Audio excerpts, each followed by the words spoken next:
नित्यं प्रथमश्री सत्यमश्री अवब्रह्मणं अवक्षारोहं अवश्रोतारोहं अवच्छादारोहं अवानुजानो शिष्यं अवभुस्ताद अवतराताद अवदक्षिणाताद सर्वलोकां पारिवारि समन्तात् त्वं स्वन्मयः त्वमानन्दमयः स्वं ब्रह्ममयः त्वं सच्चिदानन्दः हसि त्वं ध्यानमय विज्ञानमयसि सर्वं दैवं तत्त्व ध्यायते सर्वं दैवं तत्त्व तिष्ठति सर्वं दैवं त्वयनयमेक्षति सर्वं दैवं त्वय प्रत्येते त्वं भूमिरापनलनिरानवः पञ्चत्वारिवाक्पदानि त्वं घनत्रयातीतः त्वं देहत्रयातीतः त्वं कालत्रयातीतः त्वं होरार्थारास्थितोऽसि नित्यो त्वां शक्तित्रयात्मकः।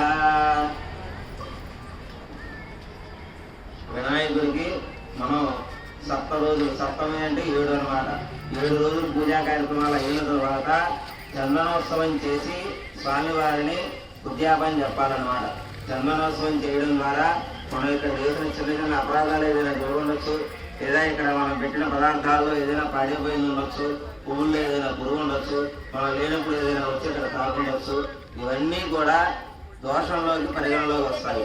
అటువంటి ఆక్షేపణ లేకుండా చందనం ద్వారా ఆయన సంతృప్తపరిచి ఎవరికైనా మనుషులైనా భగవంతుడికైనా మన దగ్గర కార్యక్రమాలు అందుకున్నాక వెళ్ళాలంటే ఎంతైనా కొంత ఇబ్బందిగానే ఉంటుంది.